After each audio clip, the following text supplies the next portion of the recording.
Good afternoon. 46 years ago, June 19th, my company walked into a horseshoe ambush. And Vietnam now he's talking about. In Vietnam, June 19th, across the street at 11:42, I'm going to have a bunch of people together, and there'll be veterans, families, everybody's welcome. What I'm going to do is call one of the guys that were wounded real bad that day, and we patched him up, sent him out in a helicopter. And Dave, 38 years later, called me up and said, "Jim, I'm still alive." The shock of that, the letters I write now, which I never wrote a letter since Infant Jesus High School, grammar school and high school in Port. He's brought back a life in a bunch of us. There were 12 of us survived that day, 76 wounded, 32 dead, and a handful of us holding off a regiment of the Viet Cong enemy. I invite anybody that'd like to stop over.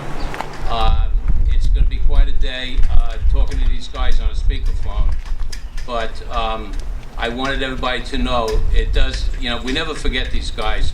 Charlie and Bruce and Joseph, the Vietnam veterans, we all hung out in these woods around here. We did everything you could think of, and then to lose the both of them broke our hearts. You can imagine the trauma to the families. So I started to park across the street. I'll continue till I go. But I was standing out here, and an old friend of ours, Bruce Kerndl's friend and baseball player, they played on the same team in high school, walked up to me and handed me a letter. I hadn't seen Frank Celta for 38 years, but we've talked once in a while on the phone. We finally met this morning. He said, "Jim, I have something I want to show you." This was completely, it threw me, and I don't know how I'll read it, but he wrote this in his memoirs. He wanted me to convey it. Bruce and I became good friends during the 1960s. We played on the same baseball team in high school summer leagues. Not only was Bruce a good friend, he was the best high school pitcher you will ever see. I played center field, and I knew the ball was never going to get that far because these guys couldn't keep up with Bruce. These two fellas were in the same unit but never knew it. In Vietnam, they met on R&R in Vietnam, and what happened was a big battle came up. After several days of fighting during battle and the Battle of Attleboro, my recon leader was ordered to assist the wolfhounds who were nastily in a bad firefight. It was getting dark and heavy resistance. We had to dig in for the night. I had no idea Bruce was there. But that couldn't change anything for Frankie. I clearly remember working the night. The casualties were coming in, and night defense was terrible. Normally, everybody wants to share a foxhole with a medic. God forbid you get hit. Your best friend is your medic. Tommy Stewart will vouch for that, and so will John Andrews, our two Purple Heart recipients.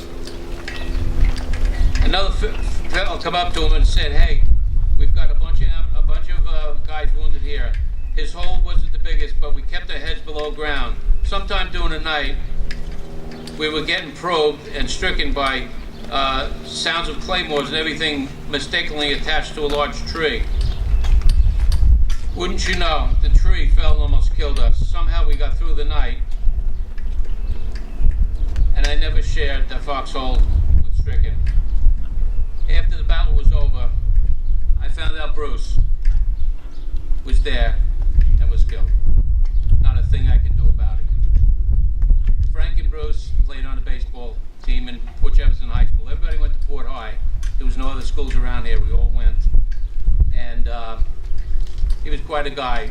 Every one of them on there. I knew most of them, or my family knew most of them, starting from Binder Carroll all the way through to Peter on the end, Peter Hahn.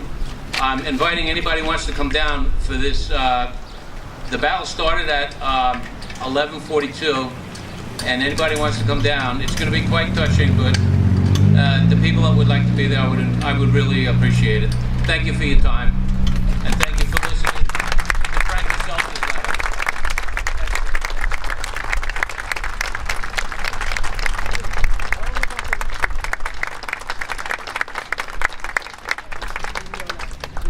Now you know why we're doing this today. It's guys like him and Tom Strauch over there and John Andrews back over here. There's nothing I could say that would, they know already. So. Hey, Bill? Yes. With my half brain, I forgot. Tonight at 7 o'clock on the History Channel is the battle that I explained for my guys across the street on June 19th. 9 o'clock?